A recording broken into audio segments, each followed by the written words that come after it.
Hi there, this is our 27th Spanish lesson, our 27th video, and we are at www.spanishfreelessonsonline.com.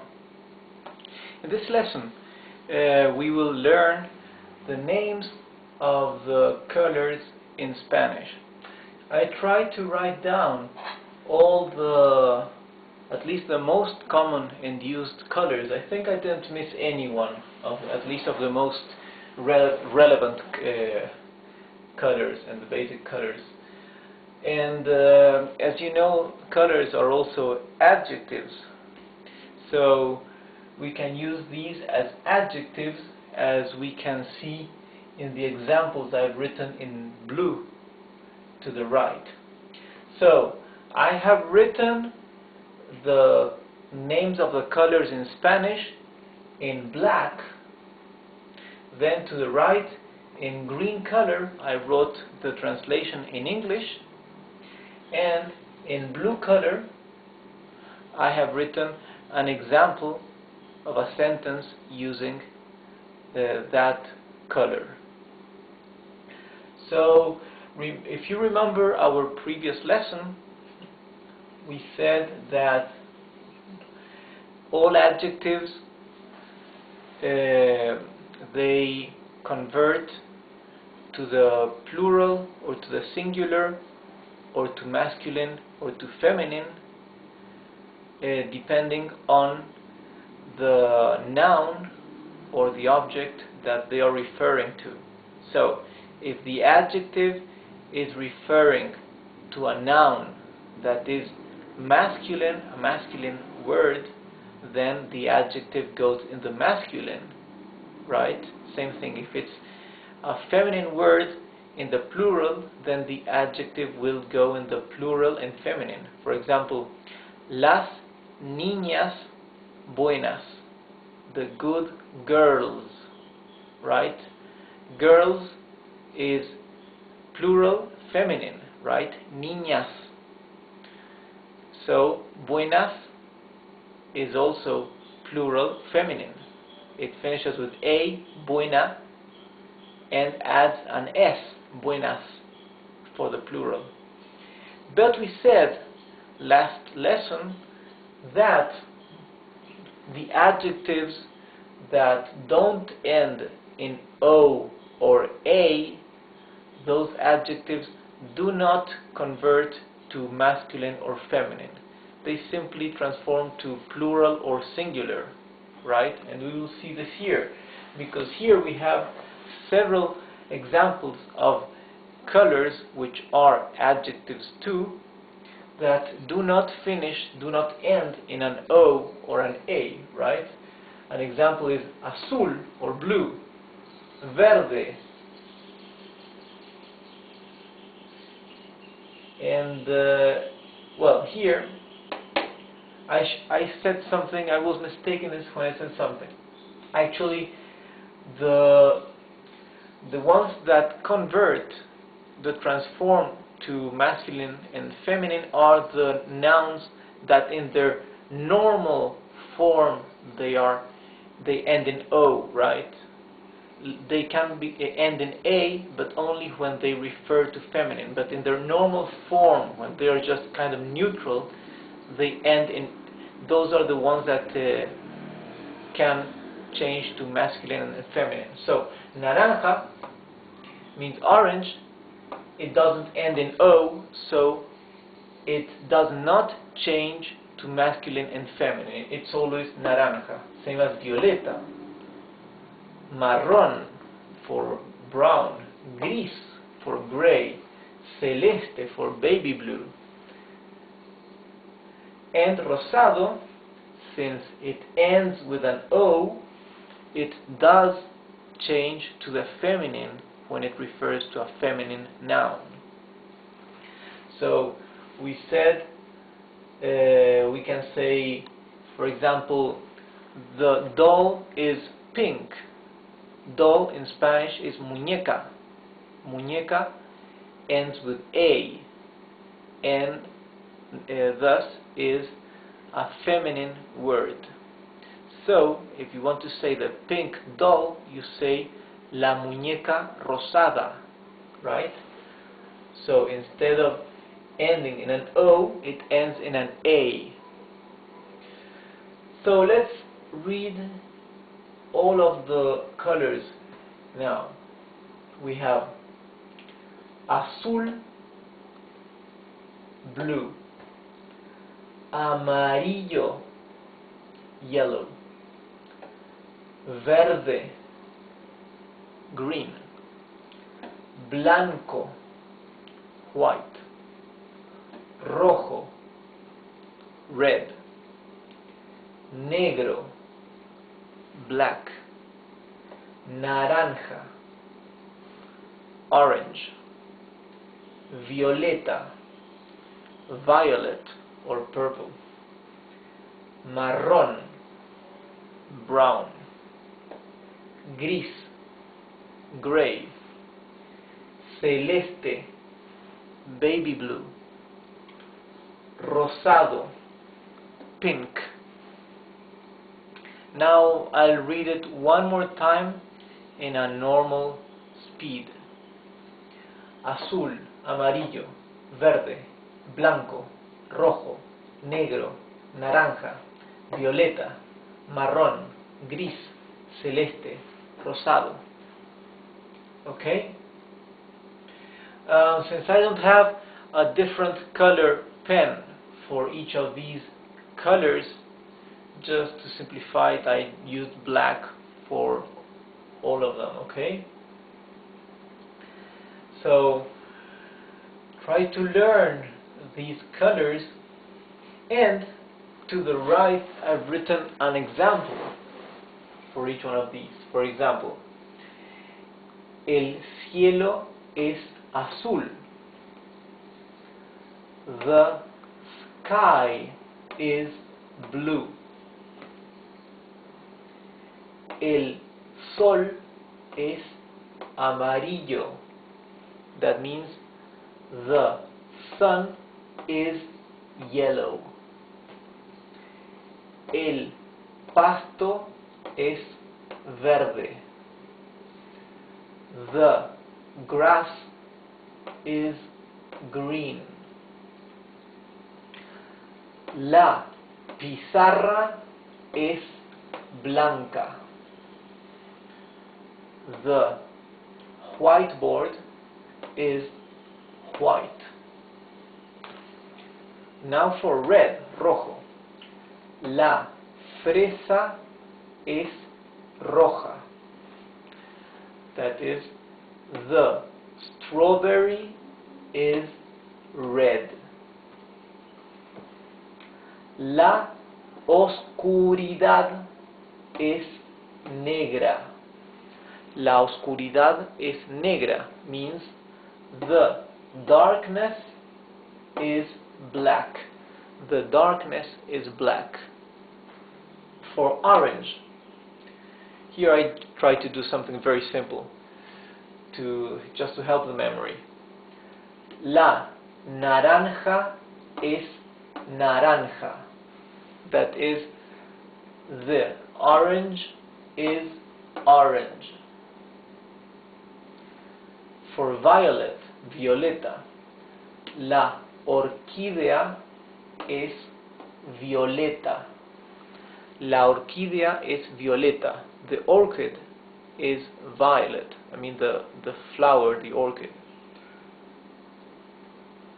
For brown or marrón, el árbol es marrón. The tree is brown. For gray, gris, el cielo está gris. El cielo está gris.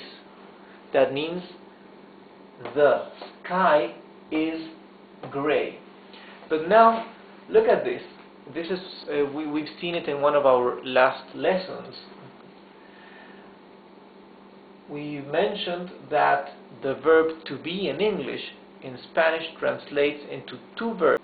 We said in a previous lesson that the verb, the English verb to be, translates in Spanish into two different verbs, the verbs estar and the verb ser, right?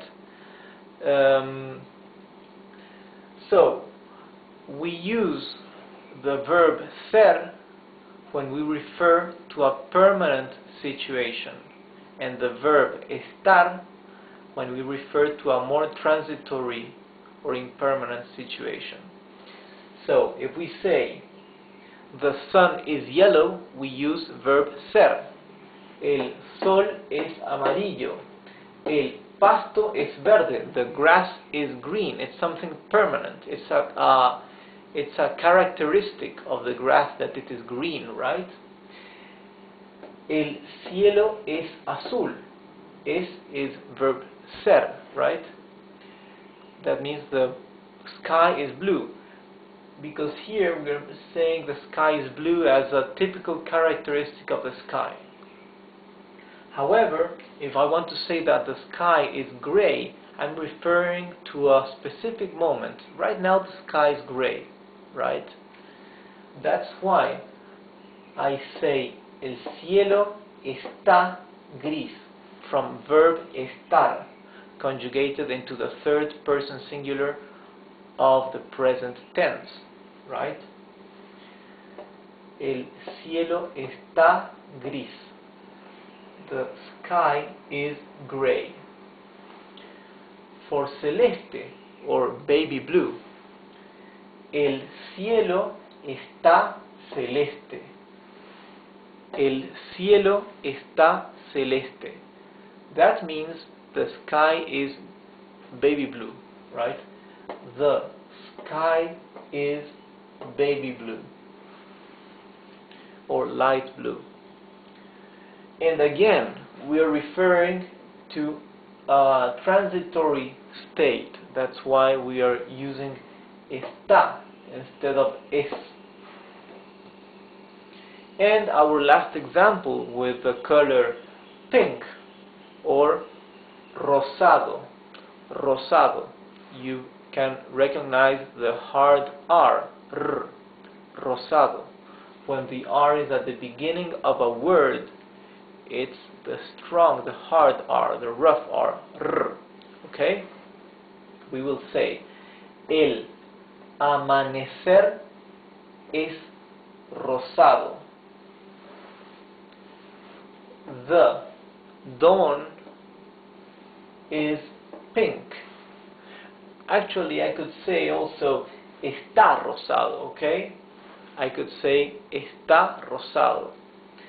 Actually, I couldn't come up with a better example for pink, because right now I cannot think of any other example of nature with color pink.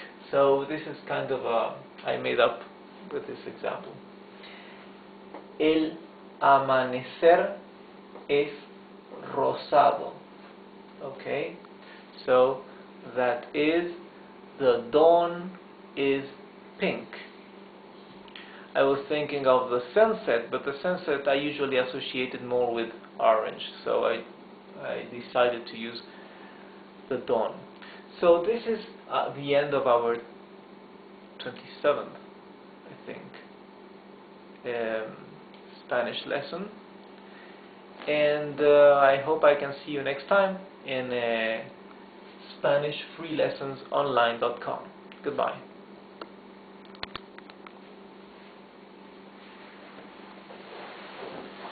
Hello again, and welcome to our 28th Spanish lesson online.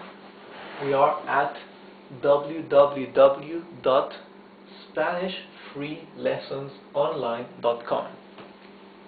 In this lesson, we will learn a bit more about how to say the weather, how to tell the weather, or say how is the weather in Spanish. We had a previous lesson where we learned some new vocabulary related to telling how is the weather, But now we will learn a bit some other words that we hadn't seen before. We will also review some we had seen, and some few examples as well, some sentences. So, first of all, the word in Spanish for weather is clima. Okay? Clima. This means weather in Spanish.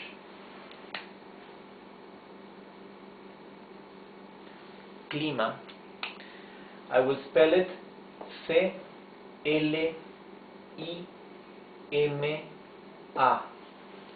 Clima.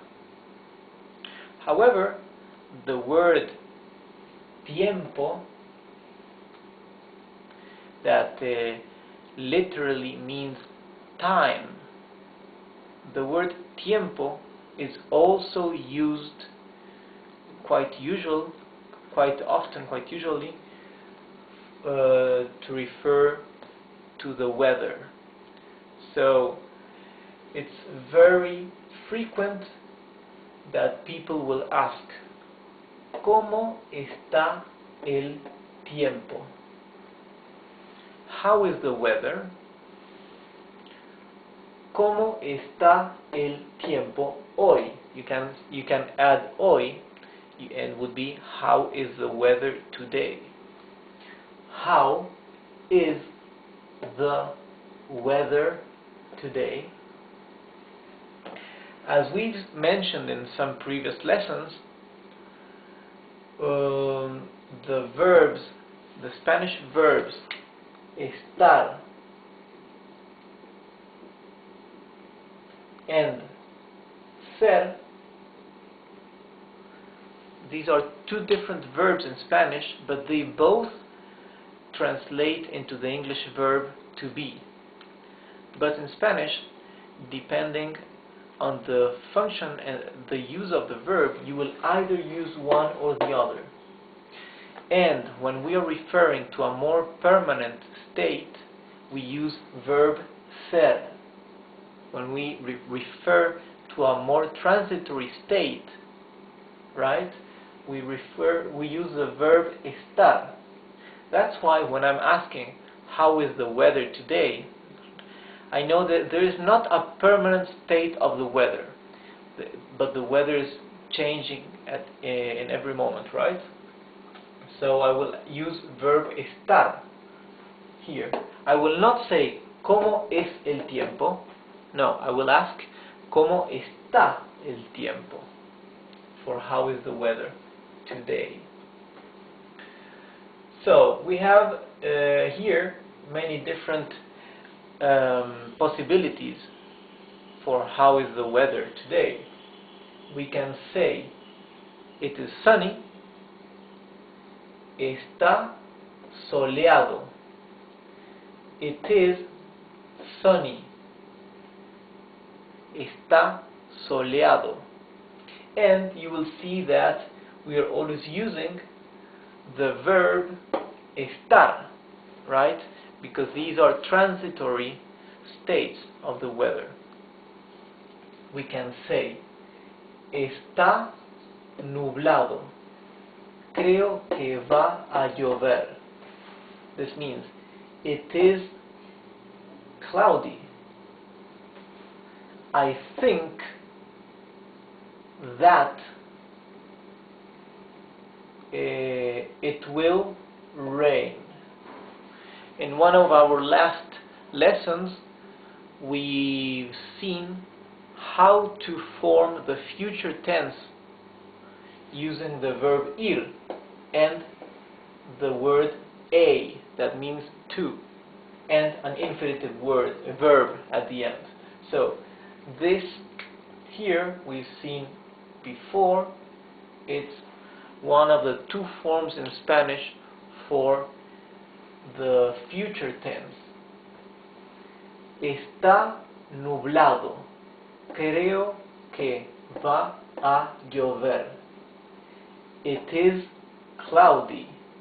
I think that it will, or it's going to rain.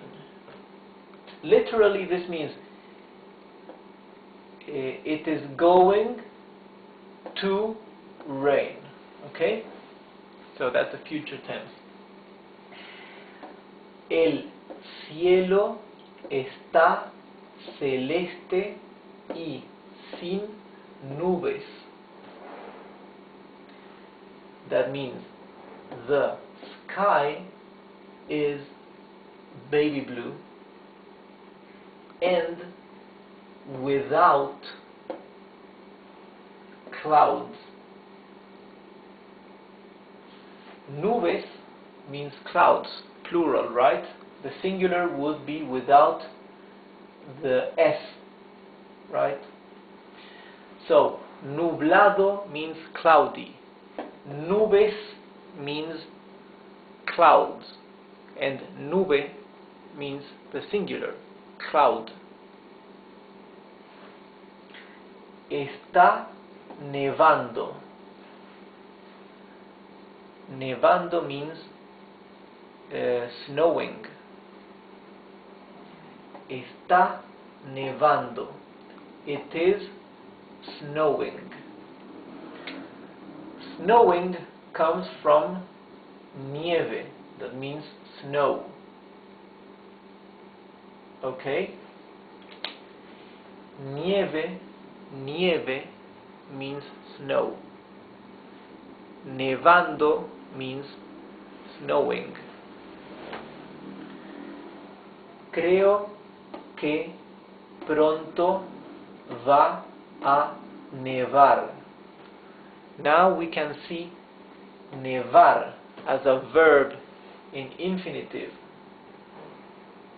This means I think that soon it is going to snow. Okay? So here again we have a future tense. Creo que pronto va a nevar. I think that soon it will, or it is going to snow. Another example is hay mucho viento. Or we can say the same thing like this. Está ventoso. And this literally means there is a lot of or plenty of wind. So mucho means a lot of or plenty of. Sorry. Plenty of means, because a lot of would be muchos.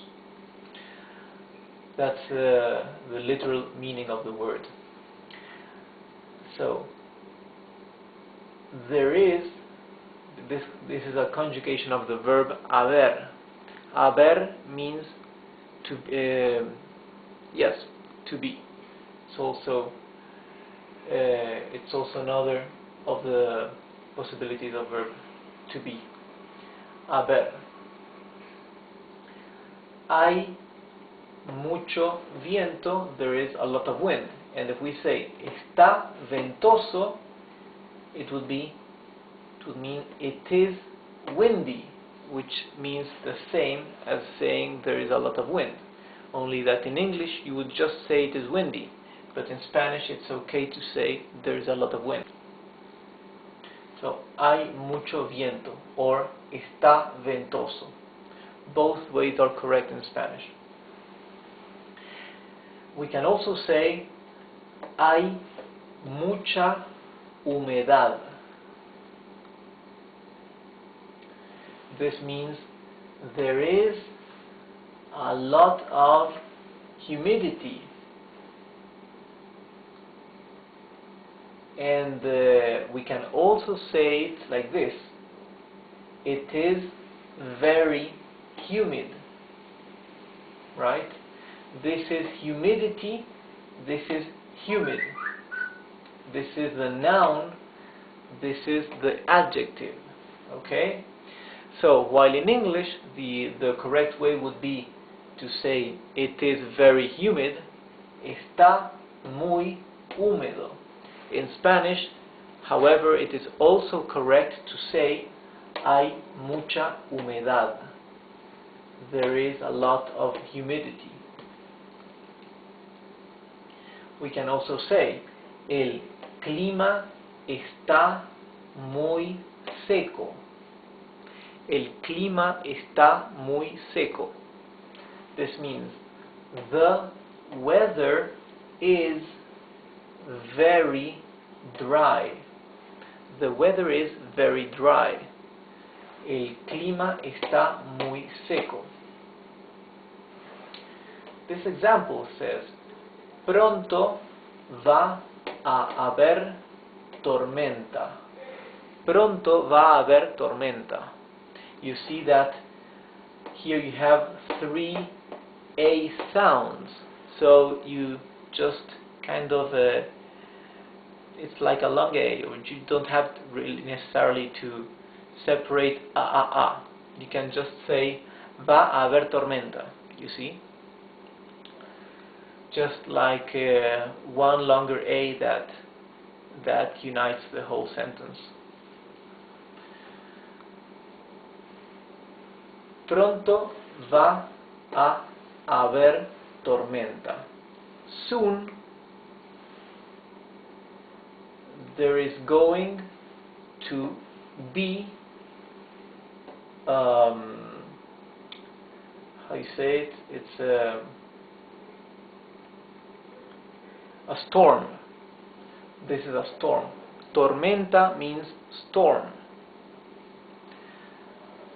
Pronto va a haber tormenta. Soon there will be a storm, or there is going to be storm. You can also say in Spanish, it will be stormy. Va a estar tormentoso. Tormentoso. That's another way you can say it in Spanish, and it's correct. Llueve mucho. Llueve mucho. It means it rains a lot. Llueve means it rains. It's already conjugated verb for the third person of the singular, for it, right? It rains a lot, mucho. Llueve mucho. And our last example, está garuando. Está garuando. Está garuando. That means it is drizzling. A very tiny rain. Drizzling, okay? And there is a synonym word for garuando that is lloviznando. This means exactly the same. Está lloviznando. Está lloviznando. You see, you need to practice how to put together all these consonants in this word. Okay, it's a bit long word for what you're used to, but you need to practice how to use the muscles in your mouth and just to pronounce lloviznando or garuando. Okay, so está garuando or está lloviznando. These two are synonyms. Está garuando, está lloviznando. So this is all for today about the weather, how to say how is the weather today. And well, this is a lot of vocabulary for one lesson, I think. And you just need to practice, and I'll see you next time. Goodbye.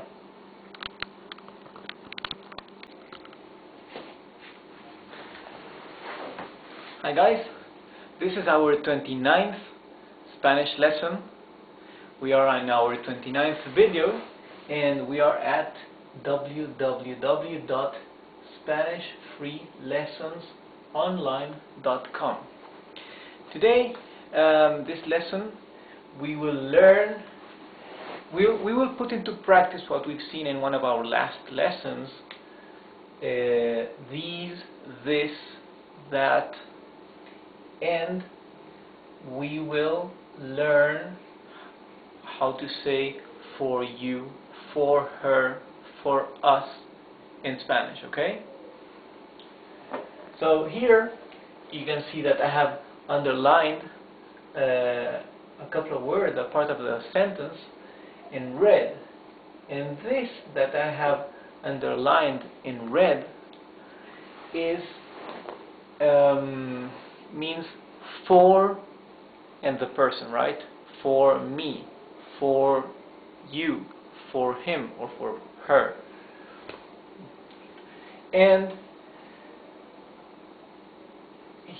remember the order I'm using here is first the first person, second the second person, third the third person. So I'm beginning with I, later you, he or she, we, you plural, they, okay?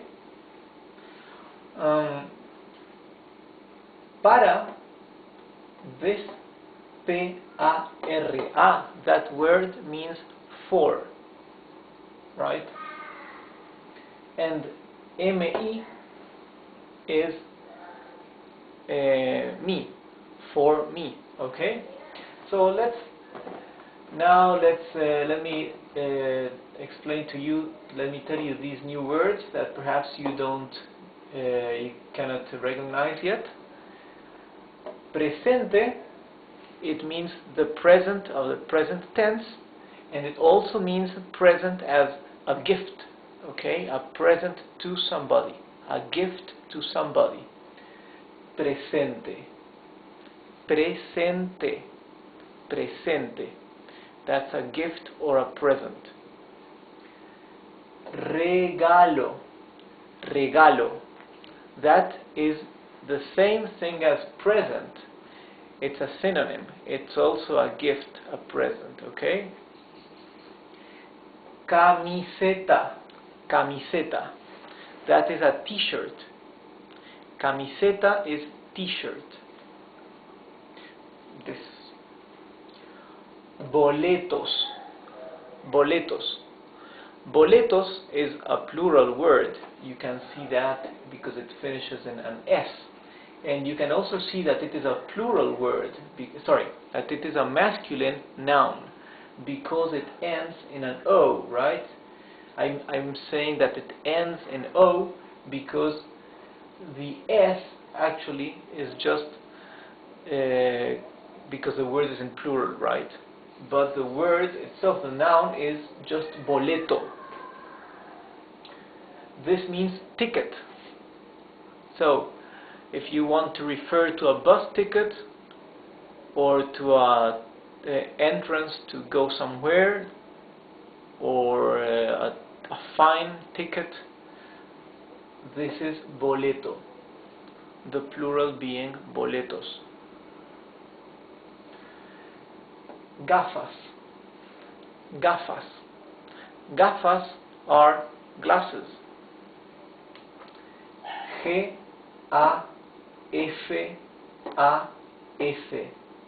gafas. And a synonym for gafas is anteojos. Anteojos. Anteojos. Anteojos. If we spell it in Spanish, this is A-N-T-E-O-J-O-S. Anteojos also means glasses, okay? And look at the word anteojos. Anteojos is a compound word because ante is a simplified form of antes. That means before.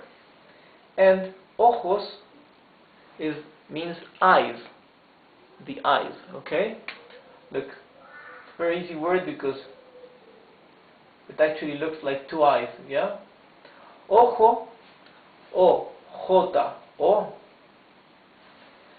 means eye. The plural for eye, for ojo, being ojos. Okay? So, este means this. This something, right? This present. Este presente. Este regalo. Estos means these, plural. Look at this. So, este is singular for this. Estos is the plural, these. But also in Spanish, we've seen this before, this and these has also masculine and feminine. So, este is the masculine form for this. Esta is this, but referring to a feminine object. In this case, camiseta. Camiseta is a noun that finishes with a, and it is feminine. That's why this, esta, is feminine as well. Camiseta means t-shirt, okay? And estos, in the plural, these, also admits masculine and feminine. Estos being these in masculine. Estas with an A here. An A is the feminine form of these. So, estas gafas. You see, gafas is glasses in feminine. It's a feminine word. However, anteojos is a synonym for gafas, but anteojos is a masculine word. Okay? Anteojos and gafas mean the same thing, but gafas is a feminine noun, anteojos is a masculine noun. Right? Both are used exactly the same. It has nothing to do that the word is feminine or masculine. It doesn't mean that you have to use gafas for women glasses and anteojos for male glasses. No. Just you use the word you prefer. Actually, some countries use gafas, some others use anteojos. Usually in Spain, the word that is more usually used is gafas for glasses.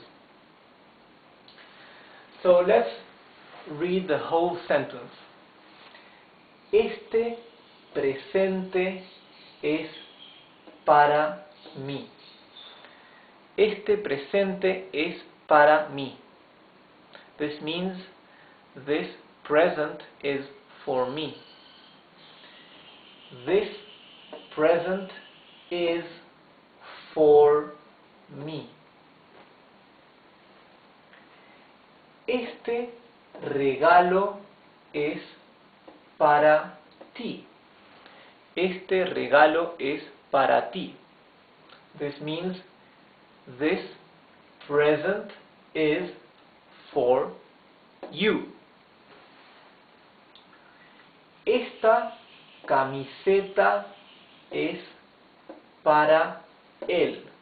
Or, esta camiseta es para ella. This means this t-shirt is for him, or this t-shirt. So this t-shirt is for her. Ella is her. Esta camiseta es para ella. Estos boletos son para nosotros. Estos boletos son para nosotros. This means these tickets are for us. These tickets are for us. Estas gafas son para vosotros. Estas gafas son para vosotros. These glasses are for you. You plural, right? These glasses are for you. And our last sentence, estos anteojos son para ellos. Estos anteojos son para ellos. These glasses are for them. Okay? If you remember, we always say that the pronoun you plural in Spanish has two ways. Vosotros, that is used in Spain, and ustedes, that is used in Latin America. Here, if you want to use the Latin American form, you would just change vosotros for ustedes. That's all.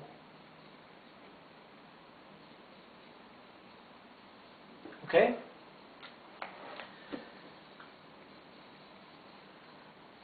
So look at this.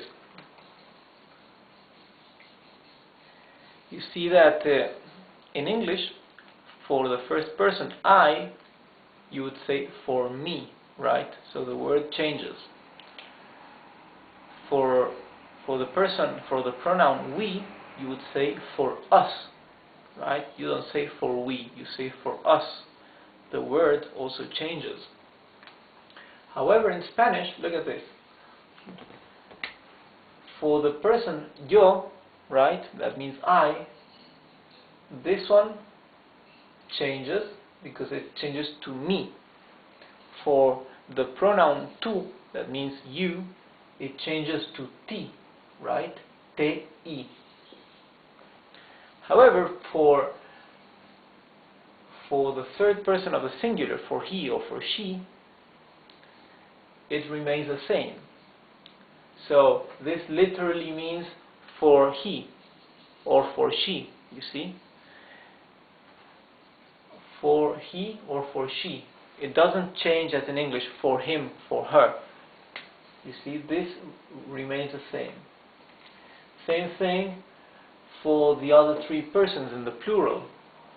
For we, for you, for they. That would be the literal word-by-word translation, right? So the ones that change are the first and second person of the singular. You don't say para yo. You don't say para tú.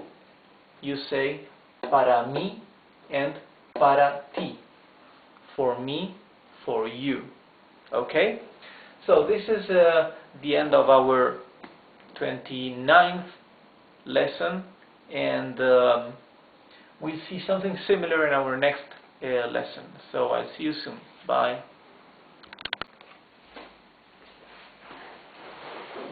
Hi guys, this is our 30th lesson, our 30th Spanish lesson. We are at www.SpanishFreeLessonsOnline.com. And if you remember, in our previous lesson, we've seen something very similar to this. we were learning to say this is for you, for me, for him, right? So to make this simpler to remember, I didn't change the objects, the nouns, right, that refer to each of the pronouns, to each of the persons, right? I, you, he. But I did slight changes here. I changed this part and the last part. So, in the previous lesson we were reviewing este, esta, estos, estas. That is this, a masculine and feminine, and these, masculine and feminine. Here, we'll, for our examples, we'll use that and those, also in masculine and feminine, so we can review this part. Ese is that something, right? In this case it's masculine and singular because it refers to a present. So present here is singular because it has no S, right? And it's a masculine word, so it's ese. It's a masculine. Ese regalo. This regalo means also gift or present. Regalo is a masculine word in the singular, so you use ese. That means that present. Camiseta. This means t-shirt. And camiseta is a feminine word. You can see it ends with a. That's why when you say that t-shirt, you say esa camiseta. Esa is feminine, right? It's the feminine form. Esa camiseta, that t-shirt. Now in the plural, we say those boletos, esos boletos, those tickets. Boletos are tickets, and it is a masculine plural word. That's why esos is masculine and plural. You see that in the plural, the masculine changes to an O instead of an E, as in here, right? So for the masculine form, the singular is ese, the plural is esos. You see, it's here in the singular it has an E at the end, here it's OS. Just wanted you to observe that. Esas gafas. Gafas are glasses. Gafas is a feminine plural word. So, esas is feminine, plural. Feminine ends in A, and plural ends in S. Anteojos. Anteojos is a synonym for glasses, for gafas. So, anteojos is masculine, plural, right? Ends with O, like masculine words, like most masculine words, nouns, and an S for the plural. So, you use those, masculine, plural, okay? So you can see masculine singular, feminine singular, masculine plural, feminine plural, masculine plural for that and those, okay? And here I want to teach you how to say this is mine, this is yours, this is his, this is ours, okay? So, es is the verb is, means is verb to be in singular, right? Son is the same verb to be but in plural, so actually this would be es means is, son means are, okay? And mío, let me underline this with red. Mío, tuyo, tuya, suya, nuestros, vuestras, suyos. Okay. This means mine, yours, his or hers, ours, yours plural, and their or theirs. So let's start with the first sentence. We'll say ese presente es mío. Ese presente es mío. That present is mine. That present is mine. Ese regalo es tuyo. Ese regalo es tuyo. That means that present is yours. Esa camiseta es suya. Esa camiseta es suya. That means that t-shirt is his or hers, right? It's the same word for his or for her. For hers, okay? So this can be his or can be hers.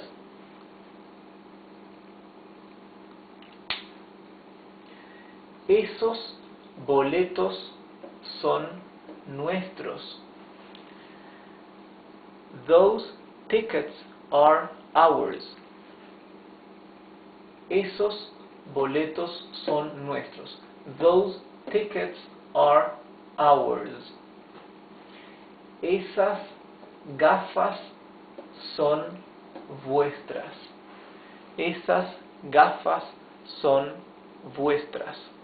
This is, those glasses are yours. Yours referring to the plural yours. Esos anteojos son suyos. Esos anteojos son suyos.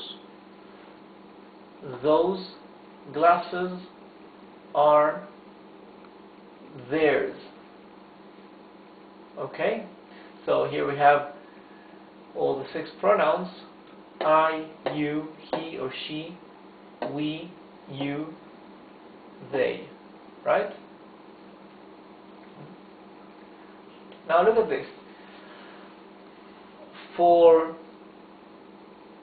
Except for I and you, for these the 2 first persons of the singular, the other 4 pronouns have another way to say the same thing, to say ours, yours, okay? You can say de él. Esa camiseta es de él. That means this t-shirt is his, but I will translate it word by word this time, so you can understand what each word means in Spanish. That t-shirt is of he. Those tickets are of we. These glasses are of you. These glasses are of you. You can see that these 2 sentences mean the same thing, only that here vosotros is what they use in when they speak in Spain, and ustedes is how they speak in Latin America. Those glasses are of they, right? So that's the word-by-word translation. So this is another way that is also correct and also as frequently used for saying the same thing, right? You add the word de, that means of, and you add the pronoun, the person, okay? But I repeat, that does not work for the first and second person of the singular, for I, for you. For those two pronouns, only this is correct. Okay? Mío, tuyo. Mine, yours. You cannot say this is of me, this is of you. Okay, you have to say mine, yours. And look at this. Also, in this way, this form of saying mine, yours, the one that is in the upper half of the whiteboard, mío, tuyo, suya, all these you can realize that they are referring to a masculine or feminine noun, or to a singular or plural noun. Okay, that's why you say mío. You can see it's masculine because presente is masculine. Tuyo ends with o. It's masculine because regalo is a masculine noun. Suya ends with a because it's feminine, because camiseta, t-shirt, is feminine. Nuestros ends with o because it's masculine, and s because it's plural. Why? Because boletos are masculine and plural noun. Tickets. Vuestras ends with an a and an s, right? Feminine and plural, because gafas is feminine, plural, for glasses. And suyos ends with o and with s, because it refers to a noun, to an object that is in masculine and plural, as anteojos, glasses. So you can choose which of these two forms are more convenient or simpler to use, although you must remember that for the two first persons you can only use this form, okay? So this is the end of our 30th lesson. I hope it was useful, and I'll see you next time. Goodbye. Hi there. Welcome to our 31st Spanish lesson. We are at www.SpanishFreeLessonsOnline.com. This time, in this video, we will learn how to ask why and how to reply because, right? So the two words in Spanish for why and for because are these. Porque, that's why. Porque means because, right? You can see that it's the same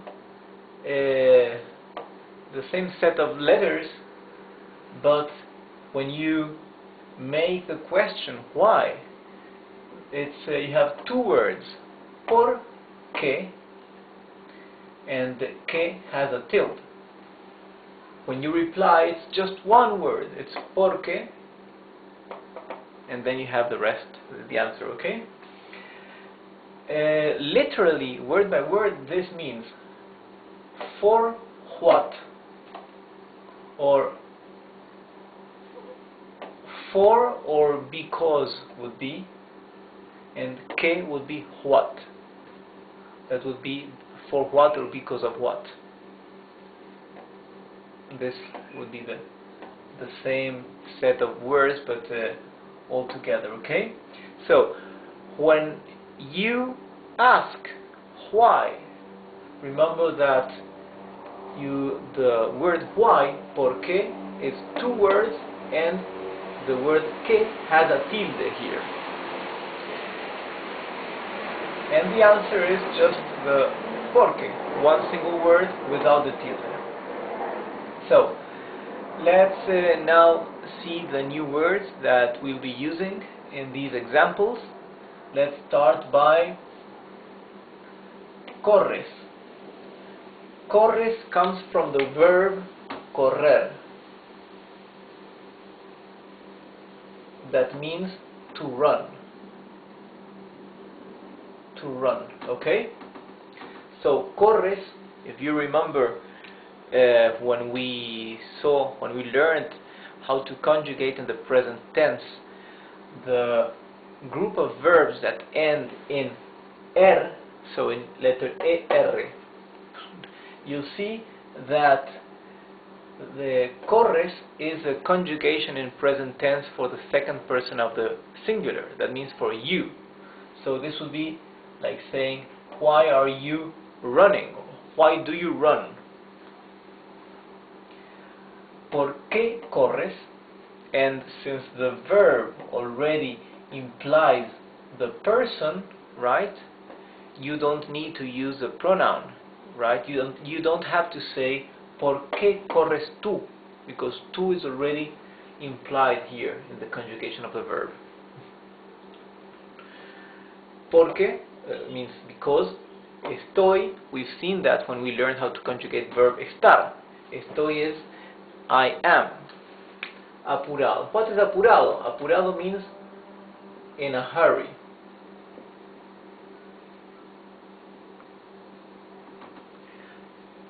Bebes.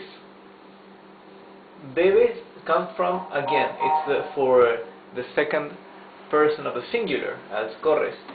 Bebes comes from beber.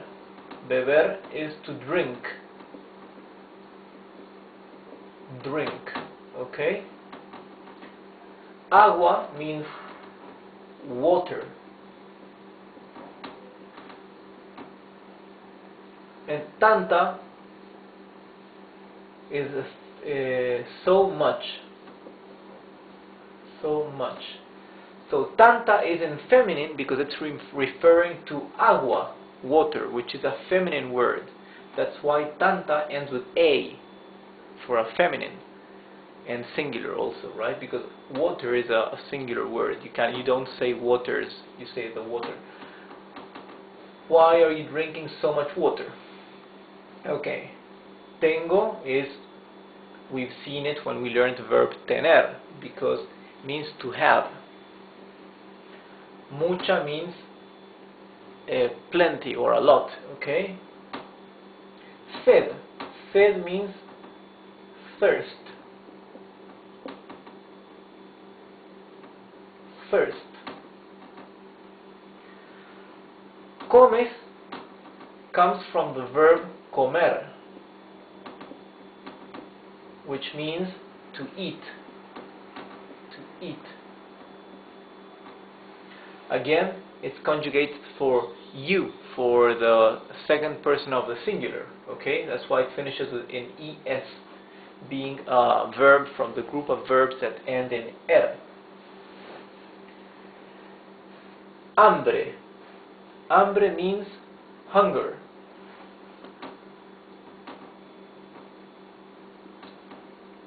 Hunger.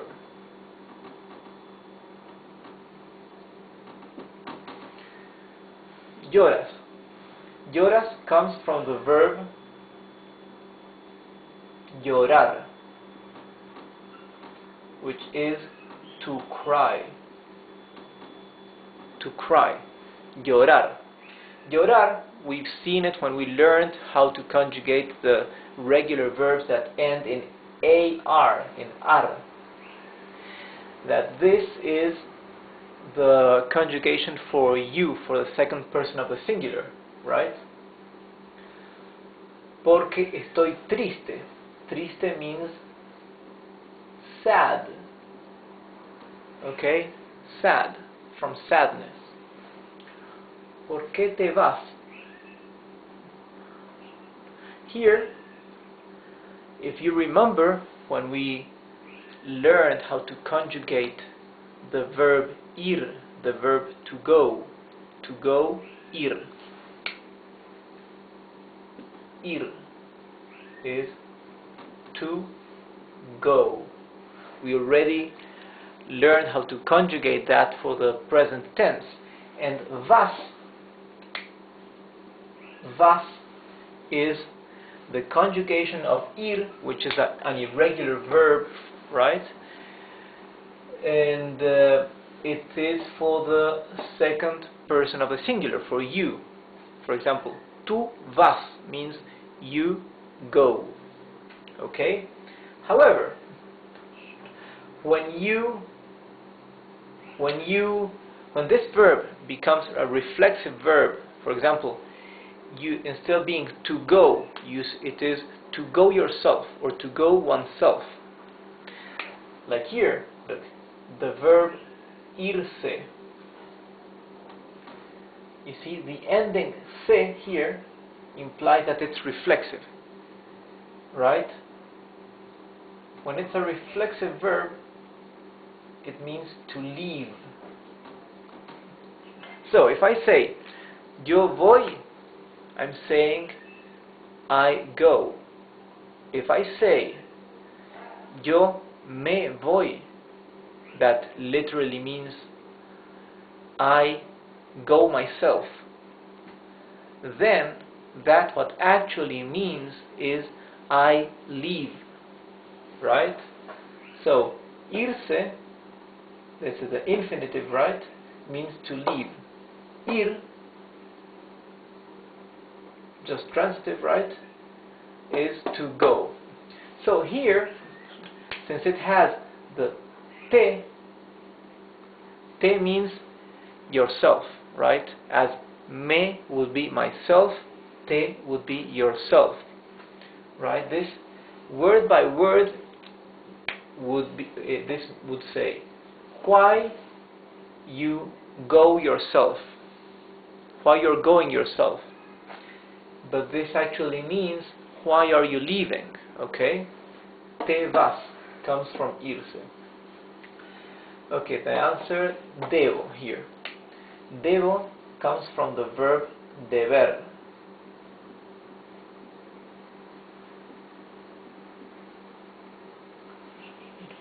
Deber means to shall.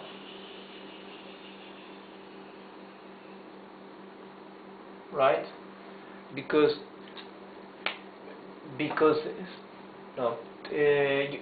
to have to do something, right? To have to.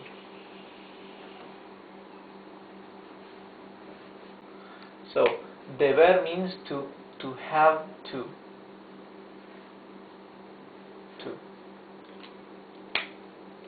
So if we say porque debo ir a trabajar, debo is the conjugation in present tense for the first person of the singular, for I, for yo, of the verb deber.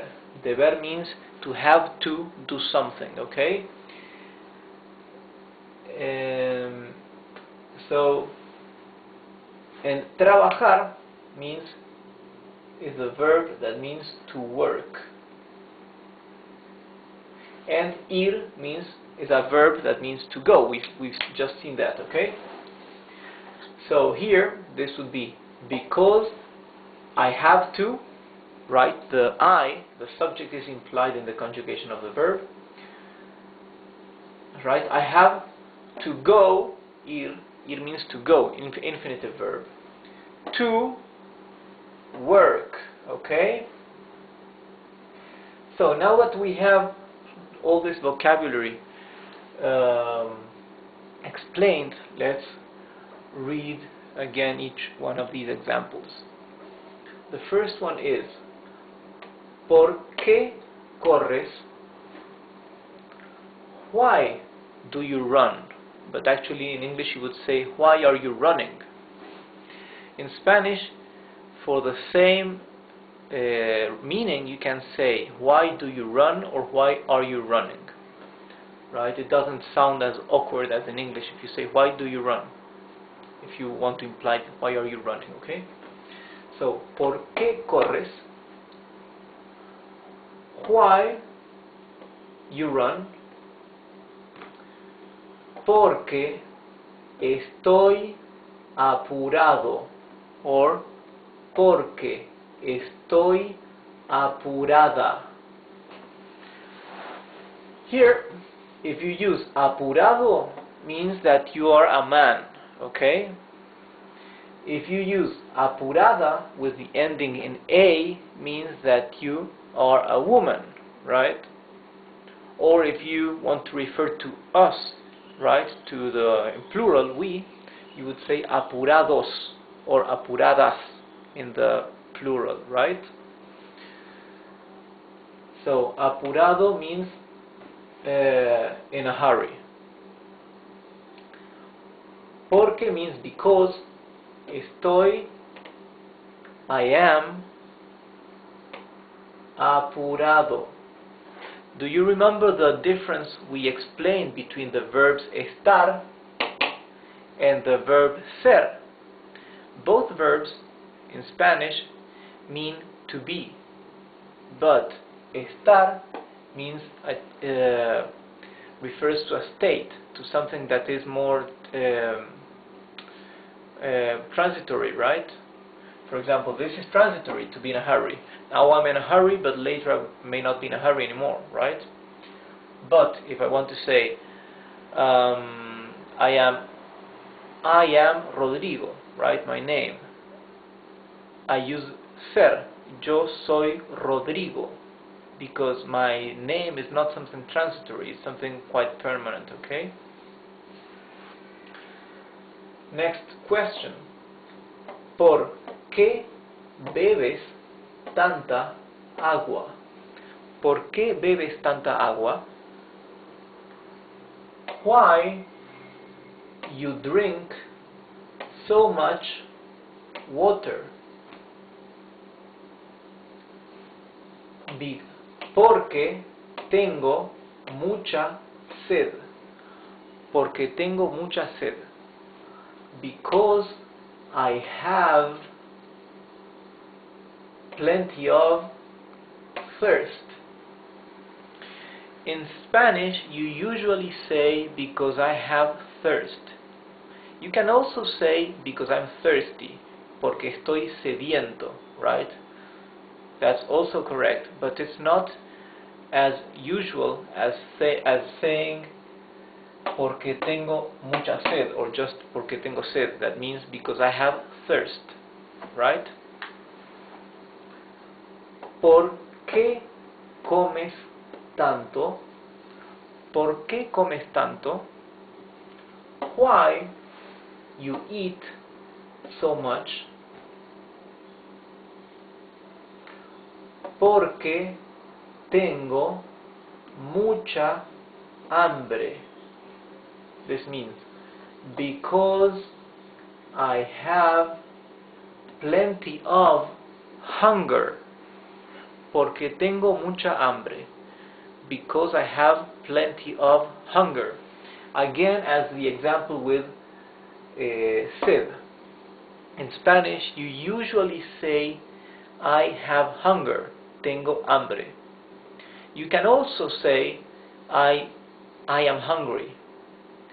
You would say it, estoy hambriento, and that is also correct in Spanish, but it's not as usually used as saying tengo hambre, I have hunger, okay?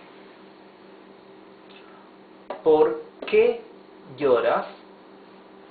¿Por qué lloras? This means why you cry.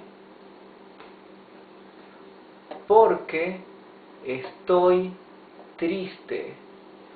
Porque estoy triste. That means because I am sad. Again, this is a feeling, a state, so you use verb estar, not verb ser, because this is something transitory, right?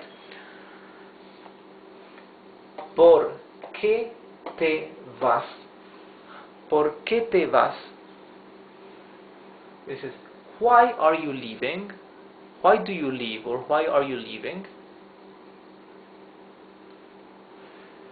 Porque debo ir a trabajar. Porque debo ir a trabajar. This means because I have to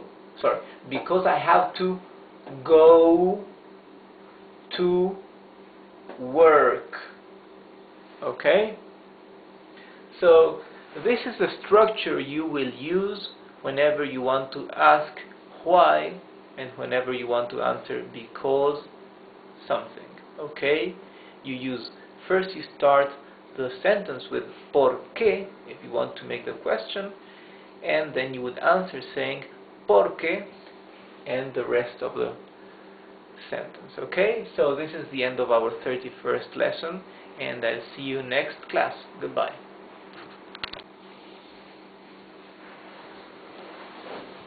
Hi there.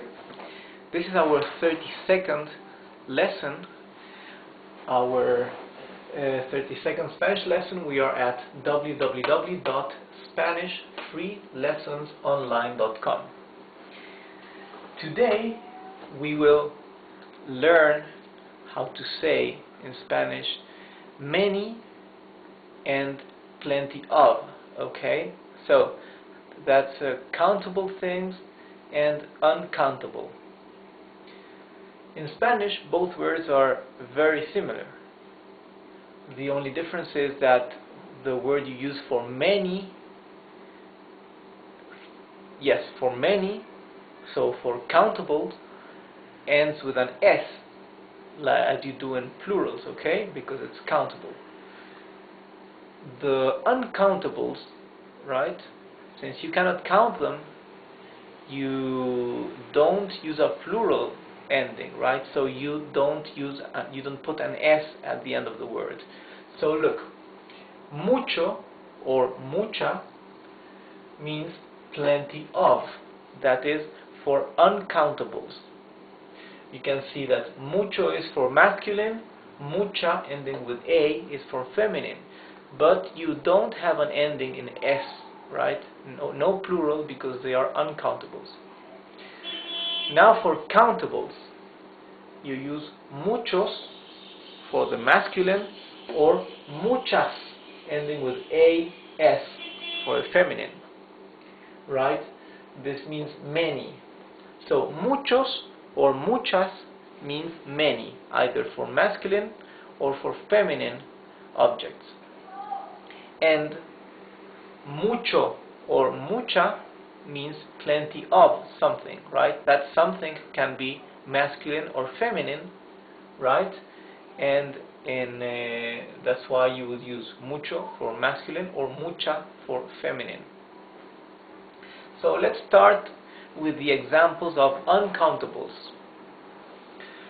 Here I've written in green the translation of the meaning of each of these words, of each of these nouns in English, okay? So you can remember these words. So calor means hot, but not hot as an adjective, right? Because that would be caliente as an adjective. Calor is the noun of hot, right? So when you say I feel hot, right? When you mean a feeling of hot, that is calor.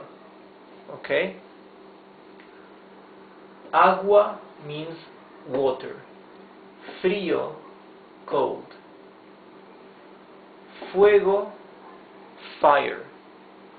Audacia is daring, right? All these are nouns. Estilo, style. Dolor means pain. Alegría means happiness.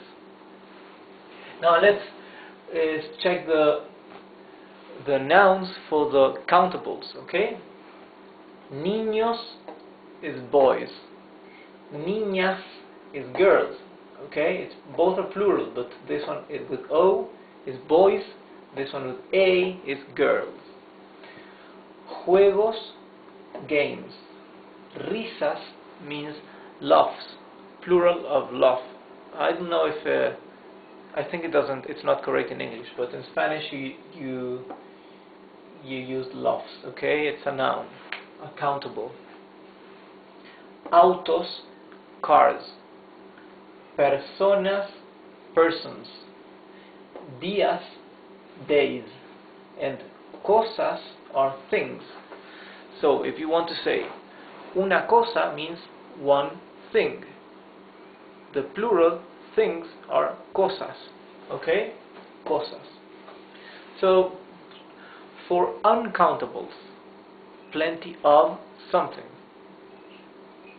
I feel, look, mucho calor means plenty of hot.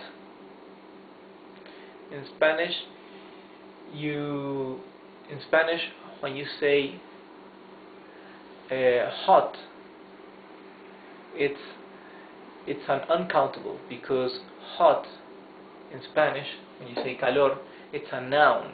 It's not an adjective like in English. You say, I feel hot, right? You feel hot. Hot is not a noun. It's not an object. It's not. It's just an adjective. Okay.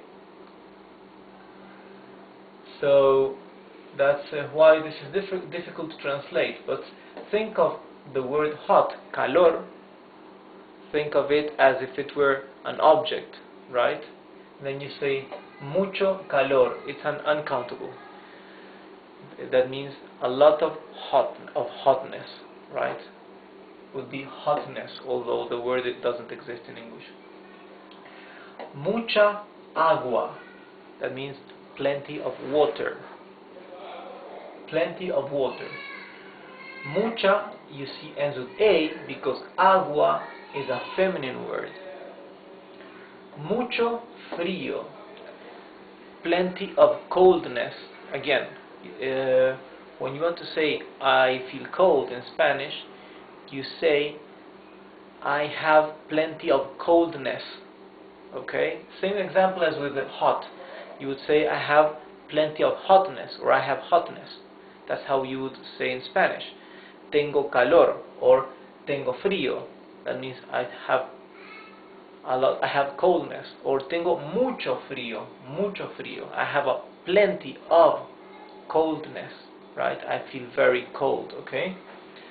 So mucho frío. Remember that frío is a noun, not an adjective in Spanish. Actually, frío is both a noun and an adjective, but here we are only using nouns, okay? So this is would be plenty of coldness. Mucho fuego, plenty of fire, another uncountable. Mucha audacia, plenty of daring. Mucho estilo, plenty of style. Mucho dolor, plenty of pain, right? Uncountable. Mucha alegría, plenty of happiness or joyfulness. Okay, another uncountable. Now for the countables, we use, instead of using mucho or mucha, we use muchos or muchas. Muchos niños, that's many boys, since boys is masculine word, okay, you use muchos with an O. Now for girls, since it's feminine, niñas, you use muchas with an A here, okay? Muchas niñas. Muchos juegos, that is many games. Juegos is a masculine plural word.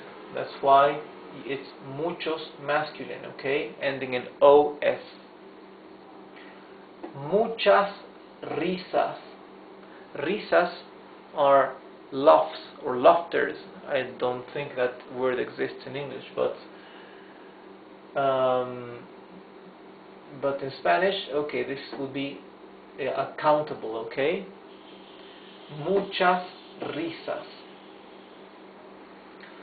Muchos autos, that's many cars. Muchas personas.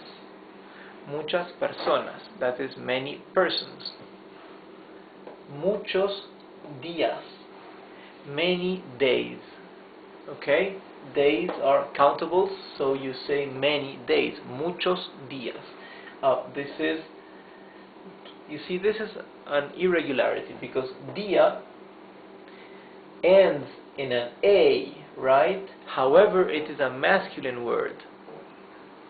That's why you don't say muchas días, you say muchos días. Okay, so this is the first example.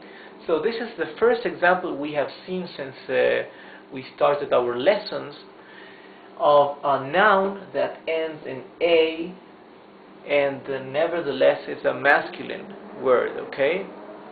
But remember, día is masculine. Muchos días. And last, muchas cosas. Many things. Here, cosa is a feminine word ending in A, right? So you say muchas with an A, right?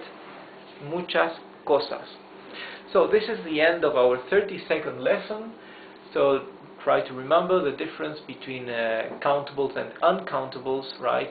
Mucho or muchas, sorry, mucho, mucha, and muchos, muchas for plenty of or many, right? So this is very much the same as in English, so that won't be so difficult. But if you remember, if you learn this, that will give you another tool for speaking and for structuring your sentences. So I see you next time in the next lesson. Goodbye.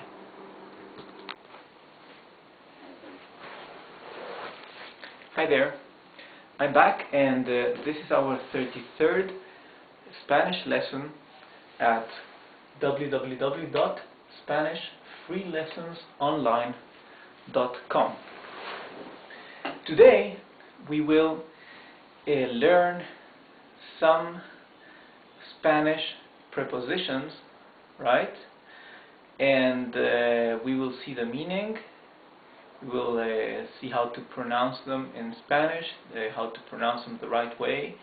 And in the next lesson, in the next video lesson, we will see some examples so we can see how each of these prepositions is used in Spanish, okay? These are not all the prepositions, of course, but these are some of the most used ones, and further on we'll learn some more prepositions, okay? So check out here. This is how you say prepositions in Spanish. Preposiciones. Preposiciones. In normal speed this would be preposiciones, okay? This is formed by 5 syllables. Preposiciones.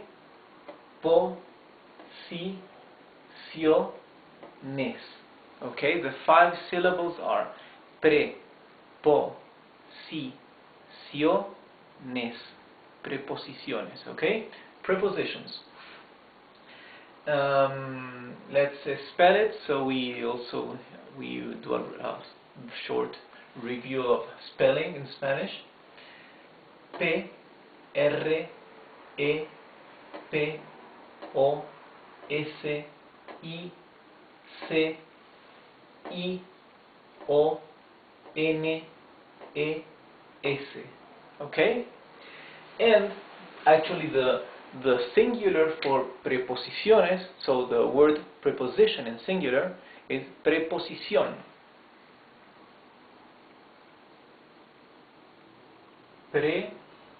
I'll separate it in each of the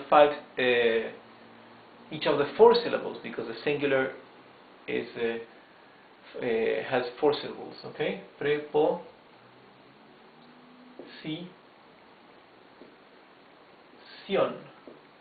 Okay, this is all one single word. Okay, with four syllables.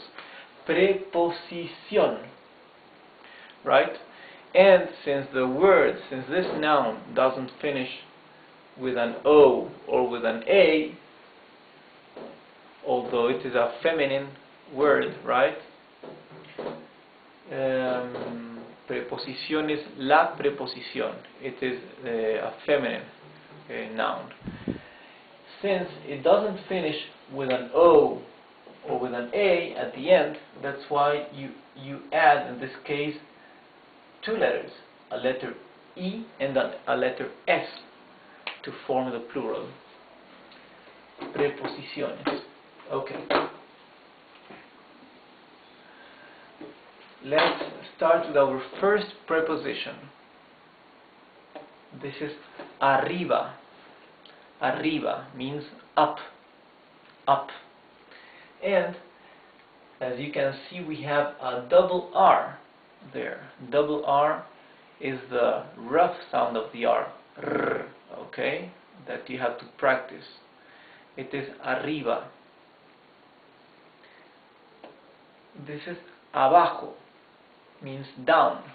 Remember that the J, the letter J, is like a much rougher H in English, right? It's not abajo, it's abajo. Okay, abajo means down. Encima, encima, three syllables. Encima means on. Debajo, debajo means under, three syllables. Debajo, debajo. Again, the J is okay, rough sound. Debajo. Al lado. This preposition is formed of two words, right? Al and lado. Lado means side, side, and al would be like by, right? So, but these two together mean beside, right? Beside something. Al lado, al lado. Another preposition formed of two words, although sometimes people write them together as one single word. However, this is the right way, the correct way. En frente. En means in. Frente means front. So, in front, okay? This is very easy, very intuitive. And also, frente, just by itself, as an independent word, frente also, in addition to meaning front, it means the forehead, okay? La frente, feminine, la frente means the forehead. So, en frente means in front. This is detrás, two syllables. Detrás, detrás. Behind. Actually, this could be also a compound word formed by de and tras. De means of, tras means hind, of hind or behind. Here we have 3 syllables.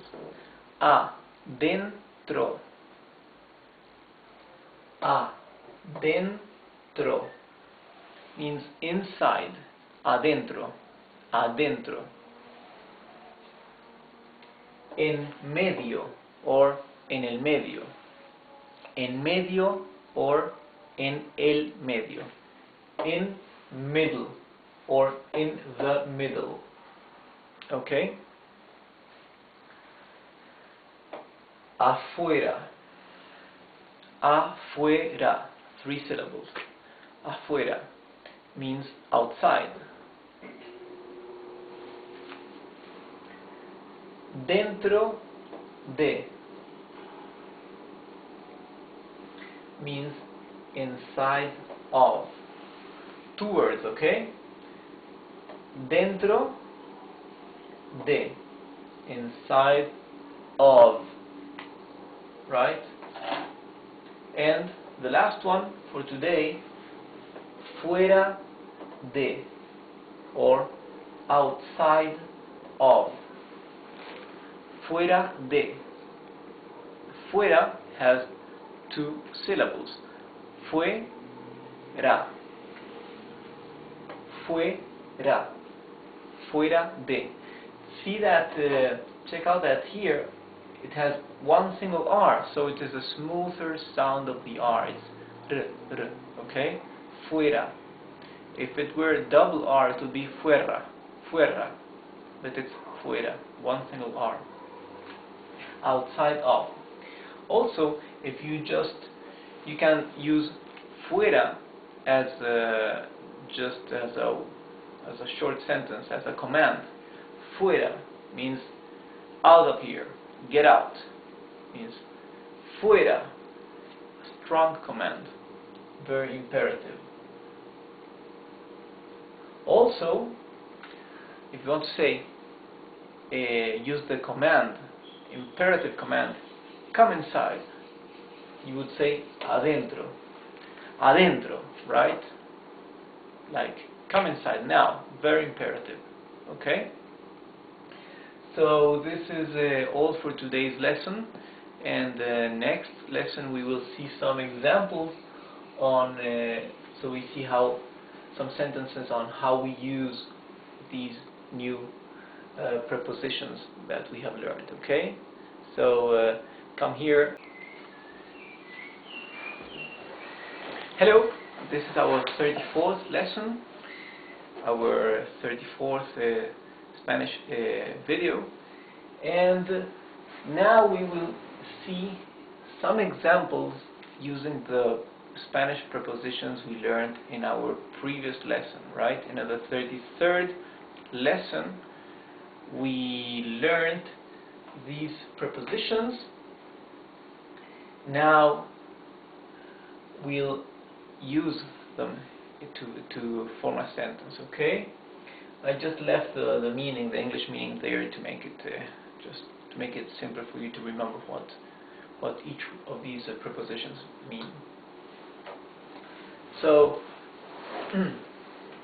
let's begin with arriba, okay? Up. Yo vivo en el piso de arriba. This means I live in the floor of up. That would be I live in the upper floor. Okay?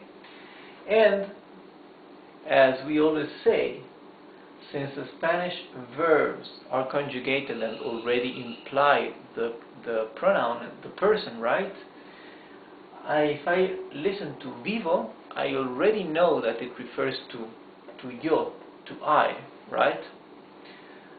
So yo here is kind of redundant, and it is not necessary, right? You can just say vivo en el piso de arriba. However, yo here has a function of emphasizing that I live in the upper floor, right? Like to confirming about who is the person that's living in the upper floor, okay? So piso is floor, right? And all the other words you already know.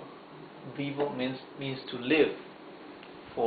Comes from a verb vivir, verb to live. Okay, this is present tense conjugation.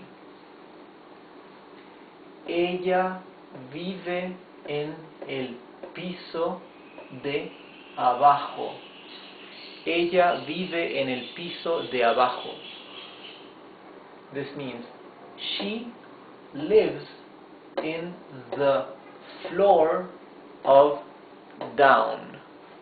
She lives in the floor below, okay?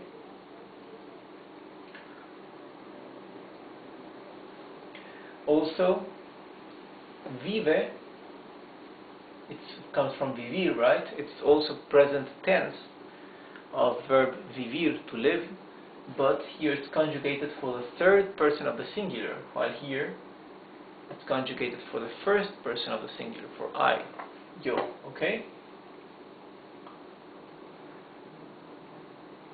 Also here, you can see that although vive is already conjugated for ella, right?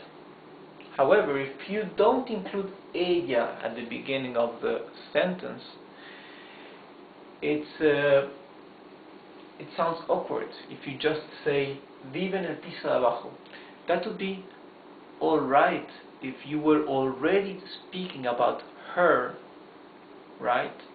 And then you add some more information to the sentence, to the conversation, and you say vive en el piso de abajo. However, if you were not speaking about her, right, and you suddenly add information about she, about her, then you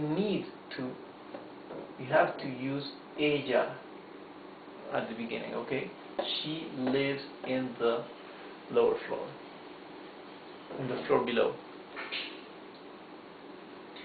El cenicero está encima de la mesa. Cenicero means ashtray. Cenicero. Mesa means table. Está. We've seen that before when we conjugated the verb estar, to be, okay? Está is conjugation of verb to be in the present tense. El cenicero está encima de la mesa. The ashtray is on the table. This will be on the table. You see, you have to use encima de, right? That's how you use it. Same as debajo. Debajo de means under something or on something.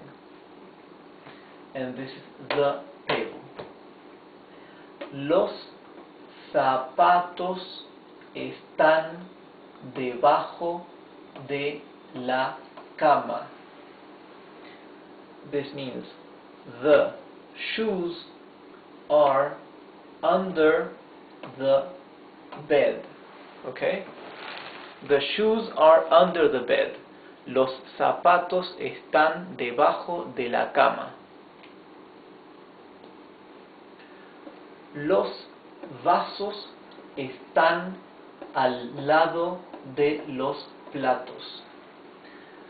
Vasos is the plural of vaso, that is glass, right? A drinking glass. Vasos means glasses. Platos is a plural for plato, a masculine word that means plate, right? So platos is plates in plural. Los vasos están al lado de los platos means the glasses are beside the plates, okay? Also, al lado you use it with the word de. That's of. De means of.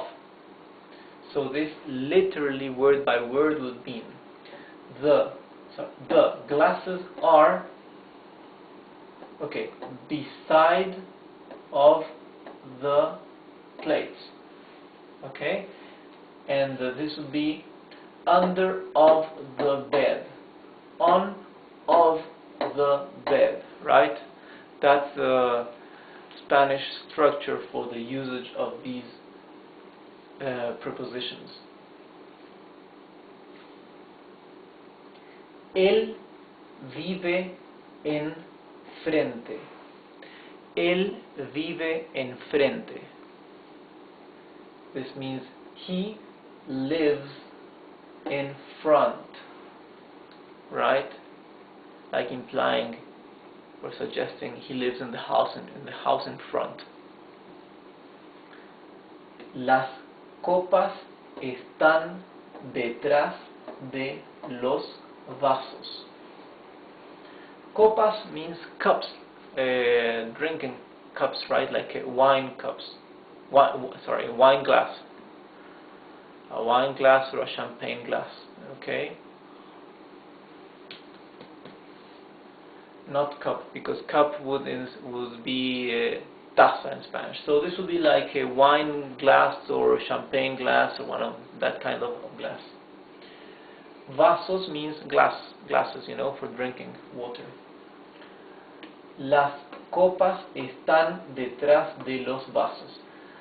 The glasses, the wine glasses, for example, are behind of the glasses. Ven adentro. Come inside. Ven adentro means come inside. And here we are seeing for the first time an example of a verb conjugated in the imperative tense. Okay? We haven't seen that yet. So ven is imperative tense conjugation for the verb venir. Venir means to come. To come. Ven is a conjugation in imperative tense for the second person of the singular. So ven is conjugated for you, for the second person of the singular, or tú. Ven adentro. Come inside. You come inside. El bote está en medio del lago. Bote means boat, okay? A small boat. It's not barco, that means a ship. It's not a canoe, that is a canoa. It's just a general word for boat, okay? Lago here, L-A-G-O. Lago means lake. So this means the boat is in the middle of the lake, right? The word del that you see here it means exactly de el, of the, right? Masculine. However, when instead of saying de el, that is wrong in Spanish, you shorten this and you say del. Okay? Del lago means of the lake. El perro está afuera. El perro está afuera. perro means dog, the dog. And since it has a double R, it has a rough sound of the R. Okay? Perro. Afuera, however, has only one R. So it's afuera, not afuera. El perro está afuera. The dog is outside. Dentro de media hora. We've seen this, what media hora means, when we were learning how to say the time. Media means half, hora means hour. So media hora means half an hour. Since hora is a feminine noun ending in A, then the adjective media also becomes feminine and it ends with A, right? Or else it would be medio. So, dentro de media hora means in half an hour. Now this is an imperative phrase, like get out of here. Fuera de aquí. Fuera de aquí, right? It's your ordering, commanding somebody to get out. So this is all for today about these Spanish prepositions, and in some future lesson we will learn more prepositions, okay?